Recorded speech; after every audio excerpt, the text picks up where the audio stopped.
ঘুরি, তুমি এখানে যে? উষ্ণ ঠোঁট দখল করে আছে ঠান্ডা আইসক্রিমটি। যে অবস্থাতে চোখ তুলে তাকালো বিদিশা, তাকাতেই থেমে গেল তার মুগ্ধ চোখজোড়া। কালো শার্টে সুদর্শন পুরুষটিকে দেখে হৃৎপিণ্ড আবারও প্রথমবারের মতন ছলাৎ করে উঠল। ঘুরিও কিঞ্চিত অবাক হয়েছিল, কিন্তু পরিচিত মানুষটিকে দেখে গাল ভরে হাসলো। খানিকটা বিস্ময় নিয়ে বলল, আরে তুষার ভাইয়া, তুমি এখানে? ঘুড়ির হাসির বিপরীতে হাসলো তুষারও। এক ঝলক বিদিশার দিকে তাকিয়ে চোখ ঘুরিয়ে নিল, তারপর ঘাড় কাত করে বলল, এলাম আর কি, ঘরে বোরিং লাগছিল তাই ভাবলাম এখান থেকে ঘুরে যাই। তুমি কখন এলে? ঘুড়ি একবার আর চোখে বিদিশার দিকে তাকালো। আপাত দৃষ্টিতে বিদিশার মুখ চোখ দেখে কিছু বোঝার উপায় নেই। সেদিকে তাকিয়ে ও উত্তর দিল, এসেছি এই তো 10-15 মিনিট হবে। আইসক্রিম খাবে? দাঁড়ো, অর্ডার দে। ঘুড়ির প্রস্তাব নাকচ করলো তুষার। না না, আমি খাই না আইসক্রিম। আইসক্রিম খাও না? কি বলো, এত মজার একটা জিনিস। না, তোমরাই খাও, আমার ভালো লাগে না। ভালো না লাগলেও খেতে হবে, দাঁড়াও আনছে। কথা শেষ করে যেই না ঘুড়ি পা বাড়াতে নেবে, ঠিক তখনই তার হাত ধরে আটকে দিল বিদিশা। মুখ চোখে গম্ভীর মেয়েটার, সেই গাম্ভীর্যের রেশ কণ্ঠে ধরে বলল, যে খাবে না তাকে জোর করছো কেন? দাঁড়াও এখানে। তুমি আর আমি এসেছি এখানে, তৃতীয় কেউ আসেনি, তাই তৃতীয় কেউ জোর করে রাখবে না। বিদিশার শক্ত কণ্ঠে থেমে গেল ঘুড়ি। অস্বস্তি নিয়ে তাকালো তুষারের দিকে। তুষারের কপালে ভাঁজ পড়েছে। সে সন্দিহান কণ্ঠে বলল, আপনার টাকাতেও খাওয়াচ্ছে না, তাহলে আপনি বারণ করছেন কেন? বিদিশা তাকালো তুষারের দিকে, অন্যদিকে চোখ ঘুরিয়ে বলল, কার টাকায় খাওয়াচ্ছ? ব্যাপারটা বড় না, ব্যাপারটা হচ্ছে বিপরীত পক্ষের মানুষ ইচ্ছা অনিচ্ছার ওপর। কারো অনিচ্ছায় কিছু করা উচিত না, হোক সেটা আইসক্রিম খাওয়ানো কিংবা বিয়ে দেওয়া। বিদিশার কঠিন জবাবে তাজ্জব বনে গেল তুষার। গোল গোল চোখে অস্বস্তি নিয়ে ঠাঁই দাঁড়িয়ে রইল ঘুরিও। এমন একটা কথার প্রসঙ্গে কার কি বলা উচিত ঠিক বুঝে উঠতে পারল না কেউ। তৈয়ব হোসেন কখনো মেয়েকে রেখে ভাত খেতেন না। মেয়ে না ঘুমানো অবধি ঘুমাতেন না। মেয়ে না ফেরা অবধি দরজার কাছে বসে থাকতেন অপেক্ষায়। দীর্ঘ এক জীবন যেই মানুষটা ছোট্ট ছোট্ট ব্যাপারেও নিজের সন্তানের অপেক্ষা করে গেছেন, সেই মানুষটাই শেষবেলায় এসে আর অপেক্ষা করলেন না। বিদায় ক্ষণে মেয়েকে একবার বিদায় বললেন না। নীরবে বহু দূরে প্রস্থান নিলেন। মেয়ে আসা অবধি তিনি রইলেন না। পুরো হসপিটাল ভয়ঙ্কর আর্তনাদে বিমূর্ত হয়ে গেল। জ্যামের কারণে করবে পৌঁছেছিল সবার শেষে। তার আগে বিন্দু, হুতুম, হিরণ সবাই পৌঁছে গেলেও সে পৌঁছাতে পারেনি। হয়তো ভাগ্য নির্মাতা চাননি বাবার প্রস্থান মেয়েটার চোখ মেলে দেখুক। করবি যখন হসপিটালে এলো তখন বিন্দু হাওমাও করে কাঁদছিল। হুতুম ও হিরণের কোলে মাথা রেখে কাঁদছে। তিমির কাগজপত্র গোছাচ্ছে লাশ নিয়ে ফিরতে হবে বলে। যা বোঝার করবি বুঝতে বাকি রইল না। ঠিক পরপরই গগন বিতারক চিৎকার দিয়ে উঠল সে। বাবার নিষ্প্রাণ দেহটির সামনে বসে কত বিলাপ করলো, বাবার হাত চেপে ধরে কত আকুতি করলো, তাকে সামলানোর চেষ্টা করলো সকলে। কিন্তু যে মানুষ তার বেঁচে থাকার শেষ সম্বলটুকু হারিয়ে ফেলে, সে মানুষকে কি সান্ত্বনার ভাষায় আটকানো যায়? যায় না। বাবা নামক সর্বস্বকে হারিয়ে মেয়েটা হয়ে উঠল উন্মাদ। বারবার বাবার দেহটা ধাক্কাতে লাগলো। বাচ্চাদের মতন বলতে লাগলো, আব্বু ফাঁকি দিলে, তাই না? তোমরা সবাই আমার সাথে এমন খেলায় খেললে গো। সবাই এমন করেই ফাঁকি দিলে, আমাকে ভালোবাসার জন্য কেউ রইল না। আব্বু তুমি জানো না, করবি একা থাকতে পারে না, তার ভয় হয় রাত হলে। এখন কিভাবে একা থাকবে সে আব্বু? আচ্ছা একটাবার ভাবলে না করবির কি হবে? বা আব্বু তুমিও স্বার্থপর হলে। আব্বু ওঠো গো, ও আব্বু ওঠো। করবীর পাগলামতে বিন্দুও নিজেকে সামলাতে অক্ষম হচ্ছে। তবুও ভরসা দিতে হবে বলেই করবীর হাত ধরে আটকানোর চেষ্টা করলো। কাঁদতে কাঁদতে বলল, আপা এমন কইরো না, চাচা কষ্ট পাইবো। করবী বিন্দুর হাত ঝাড়া দিয়ে ফেলে দিল। কান্না রেখে হাসতে আরম্ভ করলো, বিকট শব্দে হাসি। হাসতে হাসতে বলল, কষ্ট পাবে না, আমার আব্বুর কষ্টের দিন শেষ। সে যে বুক ভরা কষ্ট নিয়ে বেঁচেছিল, আজ তার মুক্তি। আমার আব্বুর কিসের কষ্ট বল? আব্বুর তো মুক্তি, মুক্তি হয়ে গেছে আব্বুর। করবীর ভয়ঙ্কর অবস্থা আরও ভয়ঙ্কর হতে লাগলো। হিরণ, তিমির, হুতুম কেউ বাদ রইল না বোঝাতে, অথচ মেয়েটা বুঝলে তো। বিড়বিড় করে প্রলাপ বকেই যাচ্ছে। কত কি প্রলাপ! কেবিনের কোনায় খাঁচার মাঝে নীরব দর্শক হয়ে বসে রইল বাণী। চঞ্চল পাখিটা রাত সকল চঞ্চলতা উড়ে গিয়েছে যেন। তাকে কথা শেখানো সঙ্গীটিকে হারিয়ে গভীর শোকে নিমজ্জিত হয়ে গিয়েছে। কেবল অবুঝ চোখে তাকিয়ে রইল সে। মৃত্যু নামক নির্মল সত্য তার কাছে বড়ই নিষ্ঠুর ঠেকল, নির্মম ঠেকল। কিছু মানুষ চিরজীবনের জন্য ঘুমিয়ে আছে মাটির ভেতরে। তার সাথে ঘুমিয়ে গিয়েছে কত শখ, কত স্বপ্ন, কত না বলা কথা, কত আফসোস, কত মায়া, আরও কত কি। জায়গাটি হচ্ছে কবরস্থান, প্রতিটি মানুষের শেষ গন্তব্যস্থান, যেখানে এসে একদিন সবাইকে থামতে হবে। সব কিছুকে বুকে যত্ন করে পোষ মানিয়ে ঘুমিয়ে পড়তে হবে এখানে, চিরজীবনের ঘুম। ঠিক এই জায়গাটার চারপাশ জুড়ে যে বেড়া লাগানো, সেই বেড়ার বিপরীতে এক জীবিত পৃথিবী। সেই পৃথিবী প্রতিনিয়ত স্বপ্ন পুষে বুকে চলেছে বহুদূর। শেষ গন্তব্যের কথা ভুলে গিয়ে ক্ষণস্থায়ী গন্তব্যকে পাওয়ার আশায় ছুটেছে। এই ছোটার শেষ নেই। তারা ভুল করেও একবারও স্মরণ করে না একদিন তাদের ব্যস্ততা এসে ঘুমিয়ে যাবে কবর দেশেতে। একটা সামান্য বেড়া, অথচ দুটো পৃথিবীকে আলাদা করে দিয়েছে কত গুরুতরভাবে।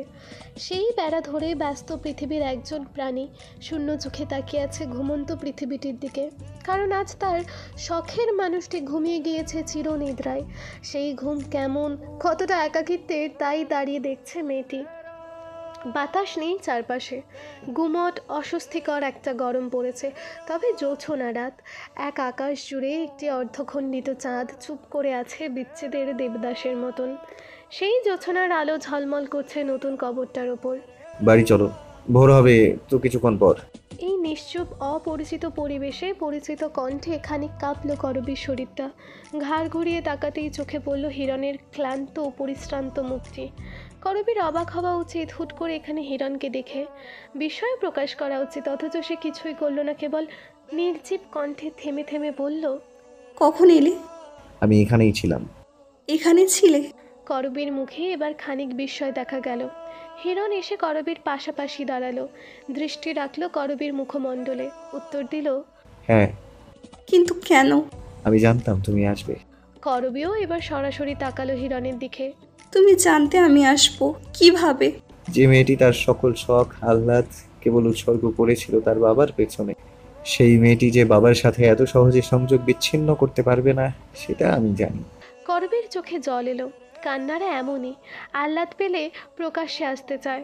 হিরণ করবীর মনের অবস্থা বুঝলো। করবীর ডান হাতটা শক্ত করে ধরল। কেঁদো না, যে চলে গেছে কাঁদলেও সে ফিরে না। ছন্ন ছাড়া ভবঘুরে ছেলেটি নিখাদ সান্ত্বনায় করবীর কান্না থামার বদলে বেড়ে গেল। ফুপিয়ে উঠল সে। কেন ফিরে না? তারা জানে না তাদের ছাড়া আমাদের কষ্ট হয়? জানে, কিন্তু ফিরে আসার যে নিয়ম নাই, থাকলে হয়তো তারা আসতো।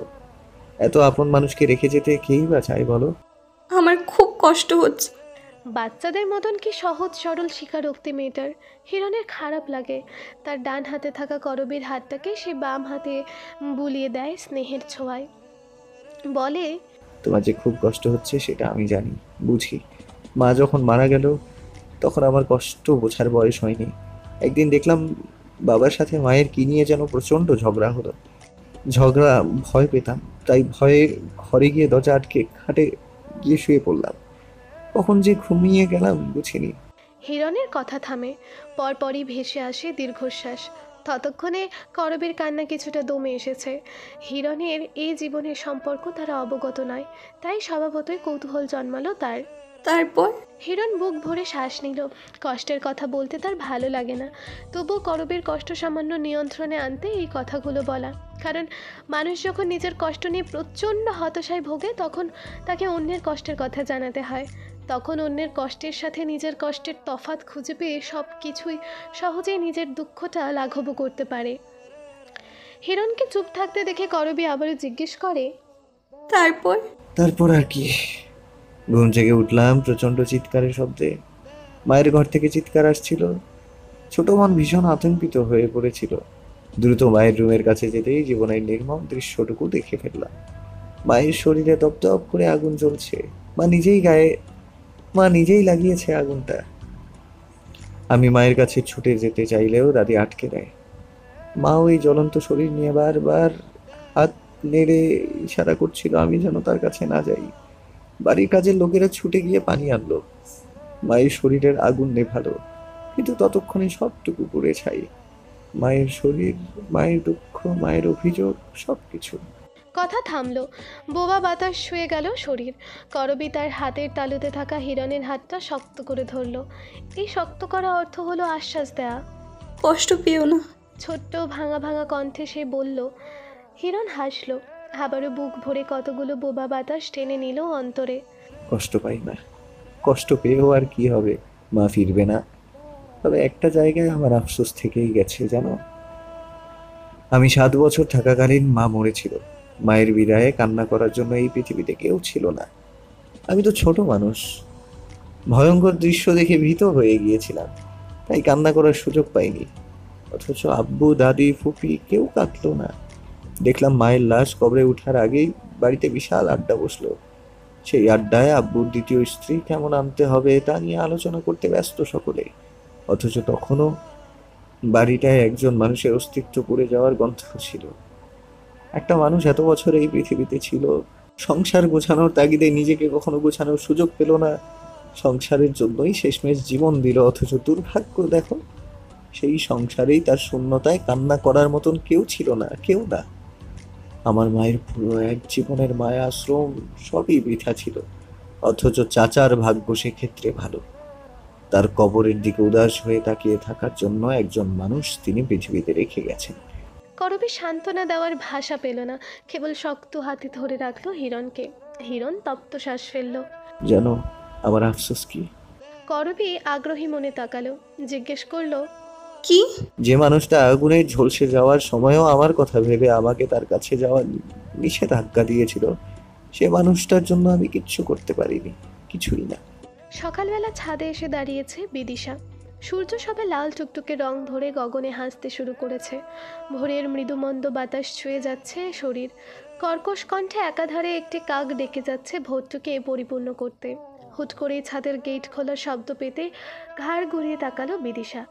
তাকাতেই তুষারের ঘুম ঘুম চোখ মুখ দৃষ্টিতে এলো। এত সুন্দর পুরুষ মানুষ হয় কিনা তার সন্দেহ। লোকটি প্রয়োজনের তুলনায় একটি বেশিই সুন্দর বোধ হয়। ছাদে যে? তুষার প্রশ্নটি বিদিশাকে উদ্দেশ্য করেই করেছে, কিন্তু বিদিশা তবু মুখ ভার করে অন্যদিকে ফিরে তাকিয়ে রইল। তুষার আরেকটু এগিয়ে গেল, বিদিশা থেকে 3-4 হাত দূরে প্রাচীরটার সাথে হেলান দিয়ে দাঁড়ালো। ঘুম মাখানো কণ্ঠ তার। এত সকালে ছাদে কি করেন?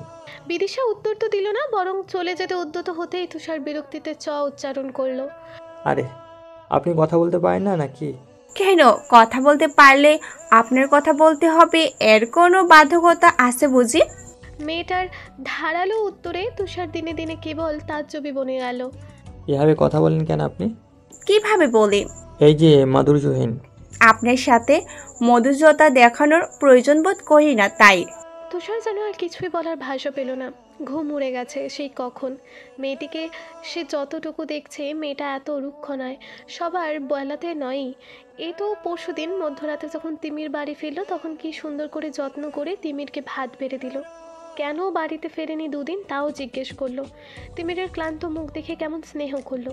যদিও তিমির মেয়েটাকে বহুগুণ বড়, তবুও সম্পর্কের দিক দিয়ে মেয়েটা বড় অভিভাবকের মতোই আচরণ করলো। তাছাড়া ঘুড়ির সাথে থাকলেও তো কত সুন্দর করে মেশে, কিন্তু তার বেলাতে এলেই এমন শক্ত আচরণ করে কেন?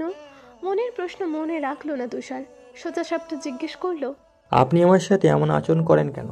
বিদিশা ছাদের মাঝ বরাবর এসে থামলো, পেছনে তাকিয়ে কর্কশ স্বরে বলল। আপনি এটাই প্রাপ্য, সেই জন্য। আমার দোষ কি? তুষারের প্রশ্নে এবার হুহা করে অপ্রত্যাশিতভাবে হাসলো বিদিশা। হাসি বজায় রেখে বলল, আপনার দোষ, আপনি আপনার মায়ের মতোই হয়েছেন। বিদিশার উত্তর ধাঁধা। তুষার সেই ধাঁধা ধরতে পারল না। মানে? বিদিশা তপ্ত শ্বাস ফেলল। আপনার মা যেমন তার ফুলটা কি সেটা উপলব্ধি করতে পারেন না কখনো, ঠিক আপনিও তাই।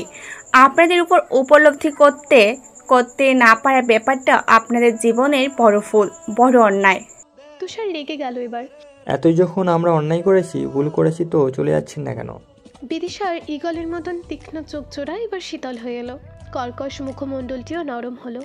থেমে গেল তার শক্তপোক্ত অভিনয়ের চেষ্টাটি। বিড়বিড় করে নিজেই নিজেকে বলল, ঠিকই তো, আপনি চলে যাচ্ছেন কেন? থেকে গেছি কিসের আশায়? যেখানে আমি কোথাও নেই সেখানে সংসার পাতার আশা। বিদিশার মুখাবয়ব নরম হয়ে আসতেই তুষার অপরাধ বোধ অনুভব করলো। তার বোধহয় মেয়েটাকে এমনভাবে বলা উচিত হয়নি। বিদিশা নিজে নিজেই বিড়বিড় করতে করতে ছাদ থেকে নেমে গেল। যে উত্তর বললে মানুষ দুর্বল ভাবে সে উত্তর না হয় নাই বলল, থাকুক কিছু লুকিয়ে। বাবাবিহীন করবের ছোট্ট সংসার, শূন্য ও নিষ্প্রাণ রুমগুলো।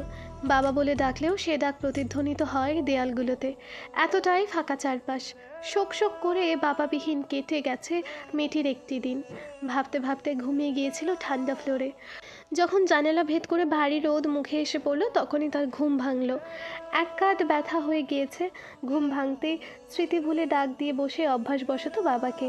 সেই ডাক চারপাশে ধাক্কা খেয়ে তারই কাছে আবারও ফিরে ফিরে আসে। তখন তার মস্তিষ্ক সজাগ হয়। তীব্র শূন্যতায় খা খা করে ওঠে জীবনটা। এই জীবনটাকে মনে হয় হৈমন্তের ধান উঠিয়ে ফেলার পর ফাঁকা জমিনটার মতন। কোথাও কিচ্ছুটি নেই, কেবল আধখাসা কিছু স্মৃতি পড়ে আছে জীবনের আনাচে কানাচে। করবী অভিমান বুকে পুষে উঠে দাঁড়ায়। বারান্দায় ঝিমুনি কাটাতে থাকা বাণীর কাছে যায়। কেউ নেই জীবনটায়। অবহেলার কাকতারুয়া হয়ে বসে আছে বাণীর প্রতিও তার অভিমান জন্মে। সবচেয়ে বুঝদার করবী বাচ্চা হয়ে যায়, বলে, কিরে, আব্বু নেই বলে আজ ডাকলি না আমায়? বাণীর ঝিমুনি অব্যাহত থাকে। ফিরে তাকায় না করবীর দিকে। এতে করবীর ভুলভাল অভিমানটি গাঢ় হয়। ধমকে ওঠে সে। কথা বলছিস না কেন? নাকি আব্বু বলি শিখিয়েছে বলে তার অভাবে বলিও ভুলে গিয়েছিস? বাণী এবার অলস ভঙ্গিতে নড়ে চড়ে ওঠে, তবু কথা বলে না। করবী উদাস হয়ে কতক্ষণ তাকিয়ে থাকে। এরপর কি যেন ভেবে খাঁচাটা খুলে দেয়। অভিমানী কণ্ঠে বলে, কথায় যদি না বলিস তবে উড়ে যা, বোবা সঙ্গী হয়ে থাকার কি দরকার? এবং করবীকে অবাক করে দিয়ে বাণী সত্যি খাঁচা ছেড়ে বেরিয়ে গেল এবং 1, 2, 3 সেকেন্ডের মাথায় ডানা ঝাপটে বারান্দার রেলিং গলিয়ে বের হয়ে গেল বারান্দার বাহিরে বিরাট আকাশটার নিচে। করবী কিং কর্তব্য বিমূঢ় হয়ে কেবল তাকিয়ে রইল। ফাঁকা ঢোক গিলে বলল, শেষমেশ তোরও কি না আমাকে ছেড়ে যেতে ইচ্ছে হলো? কথা জানা চঞ্চল বাণী বোবা ভাষাতেই বোধহয় সম্মতি জানালো।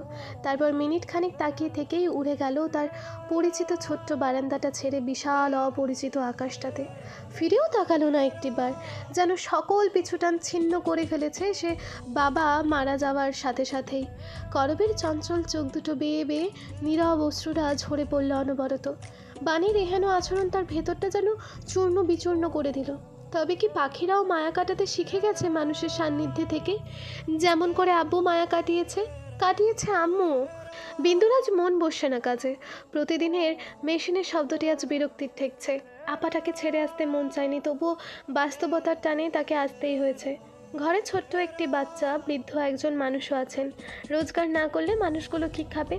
রক্তের সম্পর্কের চিন্তা করতে গিয়ে আত্মার সম্পর্ককে যে একটু পেছনে ফেলতেই হয়। আমাদের জীবনটাই যে এমন অদ্ভুত নাটকীয়। কাজেই 2বার ভুল করে ফেলেছে সে। ম্যানেজার এসে শাসিয়ে গিয়েছেন কড়াভাবে, তবু তৃতীয়বারের মতন ভুলটা করে বসলো। সেলাই করে ফেললো উল্টো পিঠে। এবার ম্যানেজার রেগে অগ্নিশর্মা। গার্মেন্টসের একটি অদ্ভুত খারাপ নিয়ম আছে।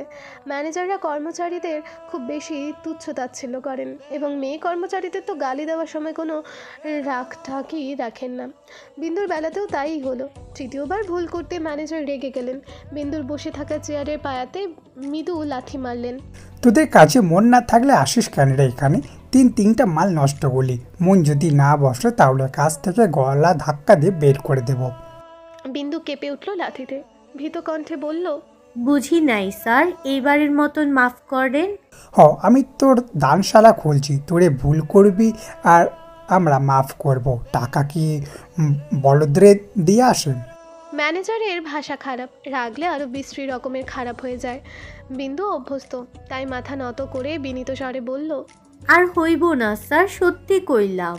3টা মালের ক্ষতি হইল, এই ক্ষতির টাকা কে দেবে? তোর বাপ? বিন্দু উত্তর দিল না। আর কথা বললেই কথা বাড়বে, এর চেয়ে সে চুপ থাকলে ম্যানেজার নিজেই চুপ হয়ে যাবে। হলো তাই। কিছুক্ষণ হুমকি ধমকি দিয়ে ম্যানেজার চুপ করলেন। যেতে যেতে চাকরি খাওয়ার হুমকিও দিয়ে গেলেন। বিন্দুর গালিগালাজ শুনে অভ্যোস আছে, তবু খারাপ তো লাগেই। কি ভাগ্য ছিল আর কোথায় না এসে পড়ল। সবই ভাগ্যের খেলা। ফুস করে হতাশার শ্বাস ছুটে এলো অন্তর থেকে। এত ক্লান্ত লাগে এই জীবন। 18 বছরের এই জীবনে 18 যুগের দুঃখ চেপে বেঁচে থাকাটা সত্যি কষ্ট সান্নিধ্য। তবুও বাঁচতে হয়। এত সুন্দর জীবনের মায়া যে কেউই কাটাতে পারে না। দ্বীপ্রহর শুরু হয়েছে উত্তপ্ত রোদ্দুর অম্বরে নিয়ে। ঘরে বসে অবশ্য সেই রোদ্দুরের প্রখরতা বোঝার উপায় নেই। তার উপর এসি অন।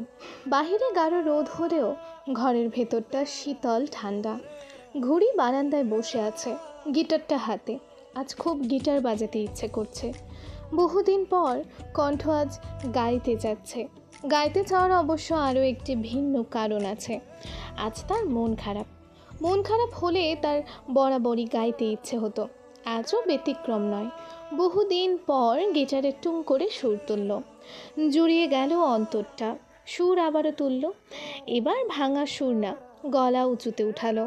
বাহির বলে দূরে থাকো, ভিতর বলে আসুক না, ভিতর বলে দূরে থাকো, বাহির বলে আসুক না। কি করুণ স্বর, কি আকুতি! মনে হচ্ছে হৃদয় থেকে আহ্বান করছে কাউকে খুব কাছে আসার, তার পাশে বসার, দুঃখ মোছার এই আকুতি। গাইতে গাইতে পুরোটুকু গান মন্ত্রমুগ্ধের মতন শেষ হলো। একবারও ছন্দ পতন হয়নি, একবারও থেমে যায়নি কণ্ঠ। সুন্দর হয়েছে তো, ভালো গান জানো তো। স্পষ্ট পুরুষালী কণ্ঠ পেতেই ঘুরের চোখ খুলে গেল। ঘাড় ফিরিয়ে তাকালো সেদিকে। তিমির দাঁড়িয়ে আছে, কালো টি শার্ট পরনে। গোসল সেরে এসেছে বোধহয়, ফ্রেশ দেখাচ্ছে। ঘুড়ি চমকালো। তিমির নিজে থেকে কখনো কথা বলে না, প্রশংসা তো করে না বললেই চলে। হঠাৎ আজ লোকটার প্রশংসা অমাবস্যার চাঁদ হাতে পাওয়ার মতন মনে হলো। অবিশ্বাস্যকর। গান শিখেছিলে বুঝি? উৎসুক নয়নে তাকিয়ে আছে তিমির উত্তরের আশায়। ঘুড়ি গিটার পাশে রেখে চেয়ার ছেড়ে দাঁড়ালো। ওপর নিচ মাথা নাড়িয়ে সম্মতি জানালো। হ্যাঁ। দারুণ কণ্ঠ তোমার। ঘুড়ির কাছে পুরো ব্যাপারটাই ভ্রম মনে হলো। তিমিরই বহু আগে একদিন তার গান শুনে বলেছিল বিরক্ত লাগছে, অথচ আজ এই মানুষটাই তার গানের প্রশংসা করছে। কি বিস্ময়কর কাণ্ড! ঘুড়ির মন ভালো হয়ে গেল আচমকা। এত সুন্দর প্রশংসার পর বোধহয় কারোরই মন খারাপ থাকতে পারে না। তন্মধ্যেই ঘর থেকে তিমিরের ডাক ভেসে আসতে সে হাসি মুখে বিদায় নিয়ে ঘরের ভেতরে চলে গেল। ঘুড়ি দাঁড়িয়ে রইল মন ভালো করা এই সময়টুকু নিয়ে। হুট করে চারপাশটা এত সুন্দর লাগছে। তাসনিম বেগম বসে আছে সোফায়, চোখ মুখ বেজায় কঠিন, গুরুগম্ভীর। তার সামনে সোফাতে বসে আছে বিদিশার বাবা মা, তারাও চিন্তিত। তিমির ড্রয়িং রুমে এসে বিদিশার বাবা মাকে দেখে কিছুটা চমকালো বটে, তবে প্রকাশ করল না। বিদিশা ড্রয়িং রুমের এক কোনায় দাঁড়ানো, শক্তপোক্ত মুখের আদল, আরেক পাশের ছোট্ট টুলটাতে বসা তুষার। তিমির বিনয়ী ভঙ্গিতে সালাম করলো বিদিশার বাবা মাকে। এরপর ভিন্ন একটি সোফাতে গিয়ে বসলো। তিমির বসতেই বিদিশার বাবা জামাল ভূঁইয়া প্রথম কথা বললেন। আমাদের মেয়ে জামা এলো, অথচ আমাদের এতদিন খবর দেওয়া হলো বাবা?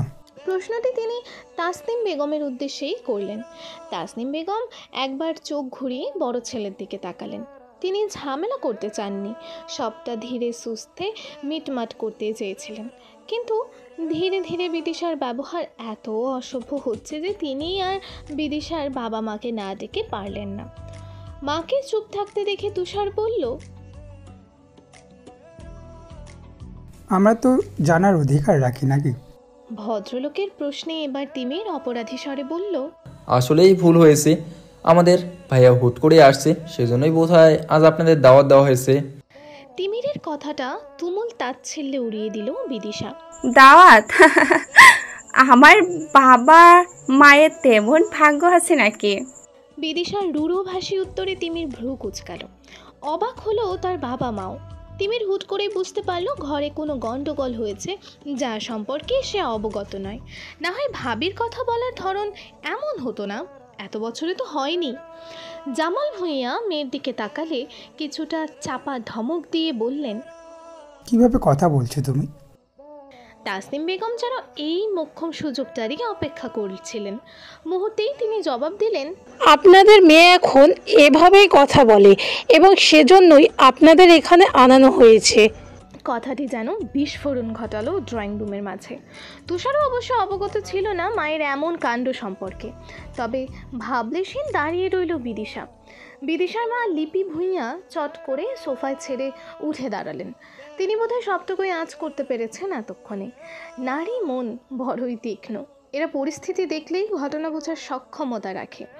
তিনি মেয়ের কাছে গেলেন, ভারী রুষ্ট চোখে তাকালেন, বললেন, কি করেছিস বিদু? আমি তো তোমাদেরকে ডাকিনি, যে বা যিনি যারা ডেকেছেন তাদের জিজ্ঞাসা করো।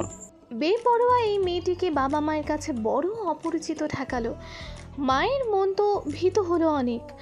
মেয়ের সংসার ভাঙার আভাসে কেঁপে উঠল অন্তর। তাই তিনি ধমকালেন, সাবধানে কথা বল, কোথায় কি বলতে হয় জানিস না? বিদিশার ভেতর ধমকের কোনো প্রভাব দেখা গেল না। পরিস্থিতি বিপরীতে চলে যাচ্ছিল বিধায় তিমির উঠে দাঁড়ালো। ভদ্রমহিলাকে টেনে এনে বসালো সোফায়। স্থির স্বরে বলল, ঠান্ডা হন আন্টি, ভাবি হয়তো ডিস্টার্বড। ভদ্রমহিলার মন ঠান্ডা হলো না, বরং চঞ্চল হয়ে গেল ভীষণ। জামাল ভূঁইয়া নিজের স্ত্রীকে চোখ দিয়ে ইশারা করলেন ঠান্ডা হওয়ার জন্য।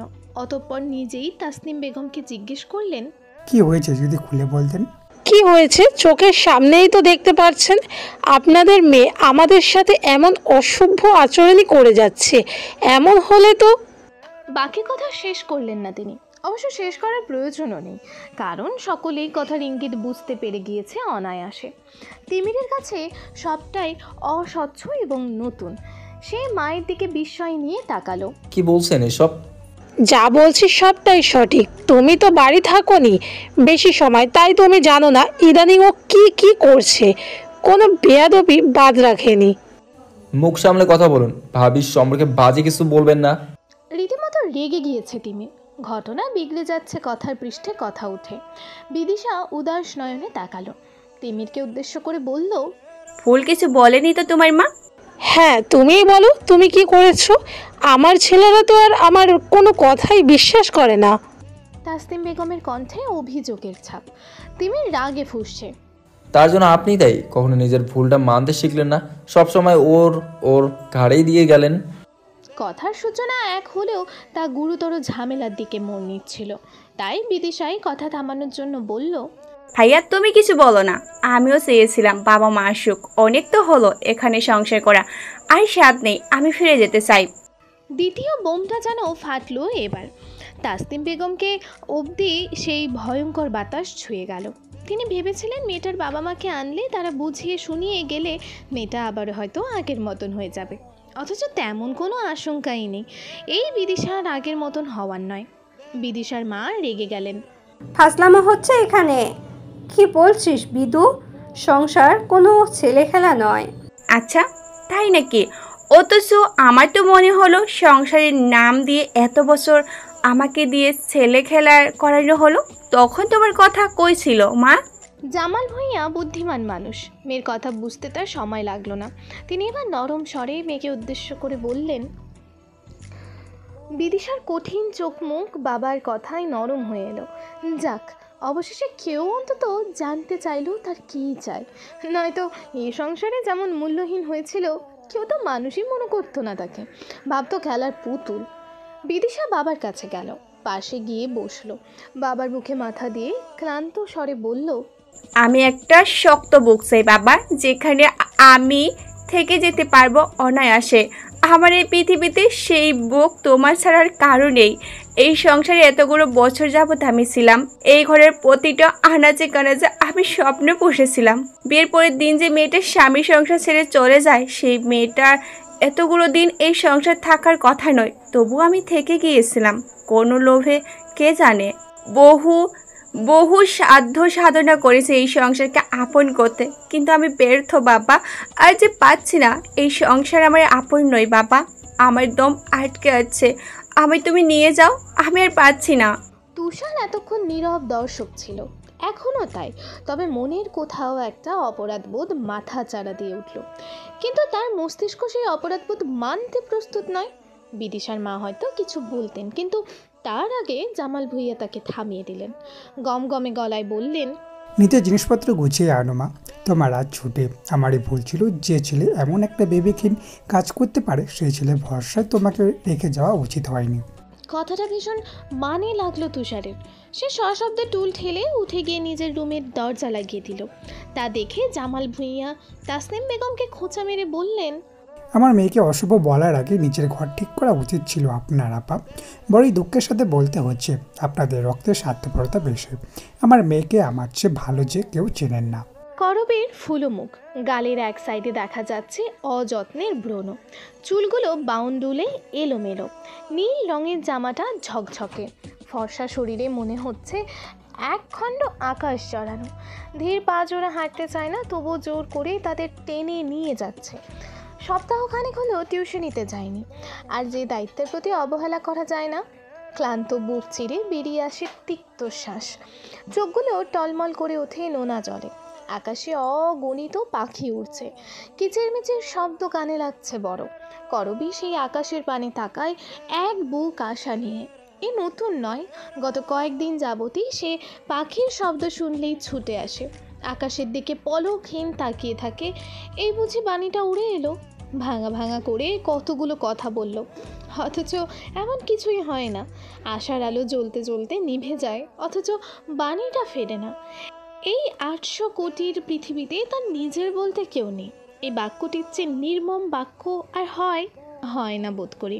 আজ এত দেরি হলো বাণীর মেয়ে? খুব নিকটেই একটি পরিচিত পুরুষ কণ্ঠ পেতে করবী চমকে উঠল। এতটাই ধ্যানে মগ্ন ছিল যে বুঝেইনি তার সামনে হিরণ দাঁড়ানো। করবীকে চমকাতে দেখে হাসল হিরণ।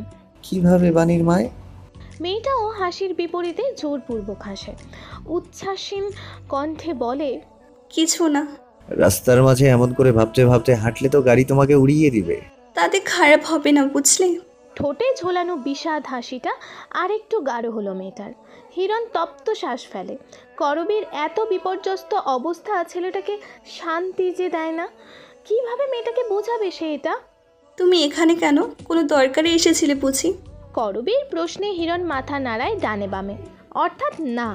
এরপর মুখে বলে, আমি রোজই এখানে আসি। হিরণের উত্তরে কিঞ্চিত অবাক হয় করবী। ডান ভ্রুটা খানিক উঁচু করে বলে, রোজ আসো কেন? তুমি না এই সময় এলাকায় আড্ডা দিতে? করবীর প্রশ্নে মাথা নিচু করে হাসে হিরণ। কথাটার প্রসঙ্গ পাল্টানোর চেষ্টা করে বলে, চলো হাঁটি। করবী সম্মতি দিয়ে হাঁটতে শুরু করে। আকাশে তখন সূর্যের তেজ নেই, গরমটাও কমে এসেছে। চারপাশে কোলাহল, বিকেলের ফুটপাতে কিছু কিছু জায়গায় কৃত্রিম আলো জ্বলে উঠেছে। কিছু খাওনি কেন? হুট করে হিরণের অদ্ভুত প্রশ্নে ভ্রু দুটো কুঞ্চিত করল করবী। সে খায়নি এ কথাটা হিরণ জানলো কিভাবে, তা ভেবেই অবাক হওয়া। হিরণ আবারও বলে, চলো কিছু খেয়ে নেই। আমিও খাইনি। করবী শুধালো, খাওনি কেন হুতুমের মাস্তান? তোমার সাথে খাবো বলে। করবী ছোট্ট শ্বাস ফেলল। ইচ্ছে নেই। হিরণ জোর করল না, বরং শান্ত ছেলের মতন মাথা দুলিয়ে বলল, আচ্ছা। বললে না রোজ এই রাস্তায় আসো কেন? আসি আর কি একটা কারণে। কবে থেকে আসো? কই দেখিনি কখনো তো। যেদিন থেকে আমার এলাকার চাঁদটা এই এলাকায় জ্যোৎস্না দেওয়া আরম্ভ করলো, ঠিক সেদিন থেকে। করবী ঠিক ধরতে পারল না কথাটা, অবুঝ চোখে তাকিয়ে বলল, কি? হিরণ নিশ্চুপ রয়। হিরণের এই নৈঃশব্দতার ভেতরেই যেন করবীর সকল উত্তররা জল করে ওঠে। করবীর মস্তিষ্ক কথাটা ধরতে পেরেই থেমে যায়। ছেলেটা এতটা পাগলামো করে কেন? এই যে এত অবুঝের মতন করো, ক্লান্ত লাগে না? কতবার প্রত্যাখ্যানের পর একজন মানুষ মুখ ফেরায় বলো তো? মানুষেরটা তো জানি না, তবে হিরণ শেষ নিঃশ্বাস অবধি ফেরাতে পারবে না। ক্ষমা করো। হিরণ ভেবেছিল তার এমন একটা কথার পর করবী রেগে যাবে, প্রতিক্রিয়া দেখাবে, কিন্তু তেমন কিছুই হলো না। বরং মেয়েটা উন্মনা হয়ে হাঁটল কেবল। হিরণ আবেগ ভরা চোখে তাকালো। করবীকে চুপ থাকতে দেখে তার প্রেমের সাহস যেন কিছুটা বেড়ে গেল। হুট করে বলল, আচ্ছা, কতবার প্রত্যাখ্যানের পর একজন মানুষ ভালোবাসতে বাধ্য হয় বলো তো? করবীর ঠোঁটের কোনায় অনুরাগ দেখা যায়। খুব বলতে ইচ্ছে করে হিরণের মতন মানুষ হলে মিছিমিছি 2 প্রত্যাখ্যানের পরই ভালোবাসা এসে পড়ে। প্রথম প্রত্যাখ্যান মন থেকে, আর দ্বিতীয়টা দেখানোর জন্য।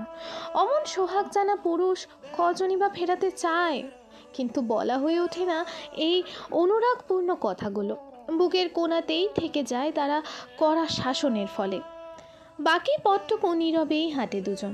এরপর যখন করবী টিউশনি বাসায় ঢুকতে যায়, ঠিক সেই সময় ছেলেটা তাকে দাঁড় করিয়ে কোথায় যেন গিয়ে আবারও ব্যস্ত পায়ে ফিরে এসে করবীর হাতে কেক জুস ধরিয়ে দেয়।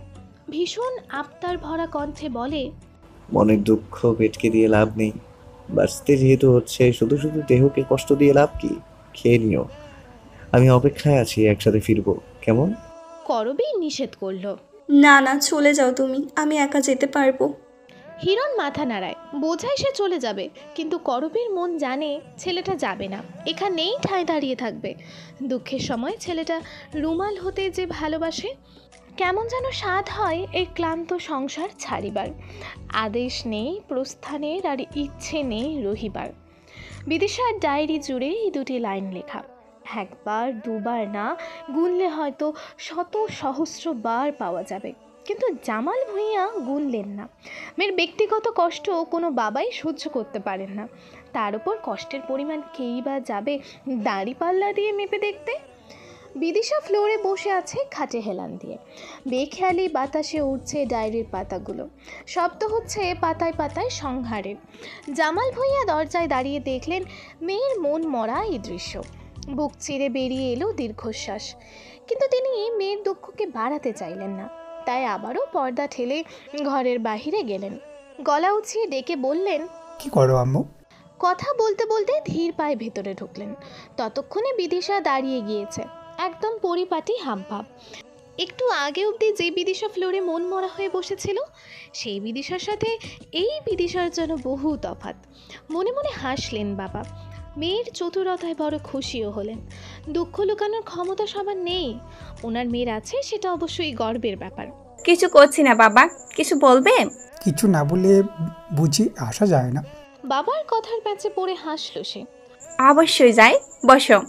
বাবা বসলেন কাঠের চেয়ারটা শব্দ করে টেনে।